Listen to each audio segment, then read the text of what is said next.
niya to do in this situation. Ang hirap kasi, pero I agree kasi dun sa sinabi mo na pwede kasing meron lang talagang mga instances in life na parang nag-a-align yung mga pangyayari para ikaw yung magmukhang may nagawang mali na pwede namang hindi talaga. Baka sinusubok lang talaga kayo ng panahon, ng ano. So, ayun, siguro honest conversation na okay, eto, kita na natin yung mga utang mo. Like, eto na rock bottom na to. So, ayusin na lang natin to. Like, pagtulungan natin na mabayaran yung mga whatever, blah, blah, blah. Tapos, pero siguro, moving forward, be observant. Be more observant. Correct. Sa kilos niya. Hindi naman yung as in, parang paghihinalaan mo na siya at every stage. Pero, yun nga, maging mas ano lang, alisto.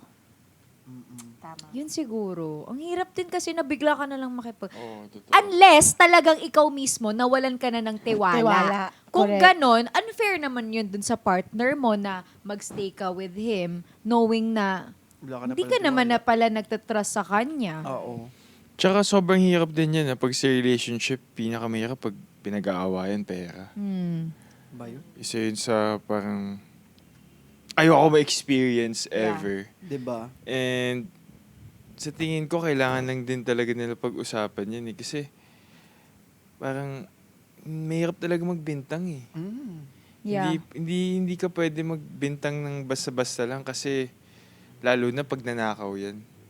Like parang criminal act yan eh. Yeah. So, Oo. pagdasal mo na lang. Yun. Tama. Oh, yeah, same. Pero ako siguro, if ever nasa ganyan situation na, tapos, kagaya nga ng sabi niya kanina, magka-live-in sila and kasama niya yung mom niya sa house. And meron ng ganyan na mga panghihinala. Kasi, syempre, kawawa din yung guy kasi may ipit siya. At isipin mo, yung dalawang kasama niya sa loob ng bahay, pinaghihinalaan na siya. Paano kung hindi talaga siya yung kumuha? 'Di ba? Ang hirap din talaga eh. Mahirap din sa posisyon ng lalaki. So I feel like, yes, dinideny niya, okay. Pero I think the best thing to do here is, again, sabi mo, move forward and then, planuhin mo na. Tama yung sinabi ni Thea na, hindi ka naghihinala, kaya ka mag-o-observe, pero mag-o-observe ka para malaman mo kung ano yung totoong nangyari. Like, for example, wala ka naman ng, or sige, sabihin natin, kunyari, siya talaga yung kumuha, pero dahil napagtanto nyo na siya, nasisi nyo na siya, ganyan, hindi niya na ginawa ulit. At least ngayon, hindi niya nagagawin ulit, di ba?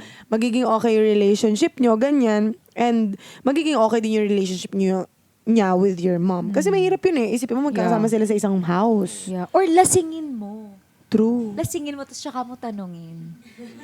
O kaya maglagay ka ng Diba? pera A somewhere. drunk, oo, trap. Diba? Like, ganun. mag-plant ka ng trap somewhere. Yes. Tapos tingnan mo, Alam pag I nawala, agree. automatic na yun. Kasi syempre yung advice naman namin parang yung parang madali sabihin, pero mahirap mahirap gawin. gawin. Yes. Kasi kung di ko din ma-imagine ko ako yung nasa na yun.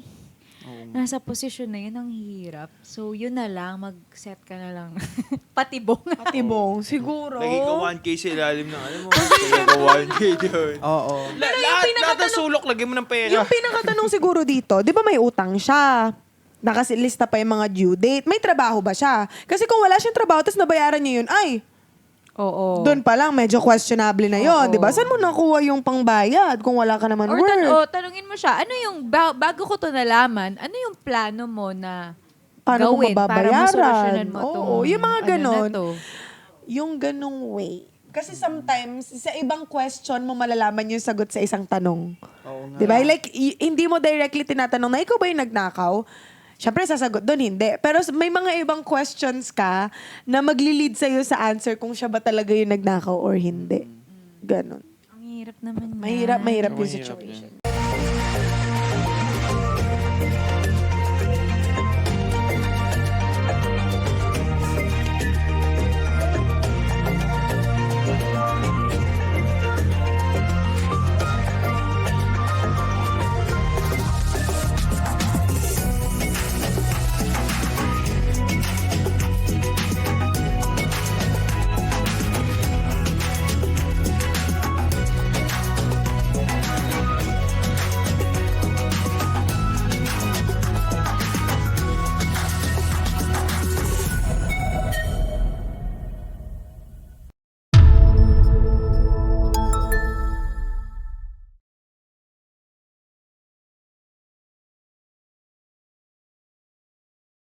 Doom scrolling much? Dito ka na mag-subscribe sa ATM.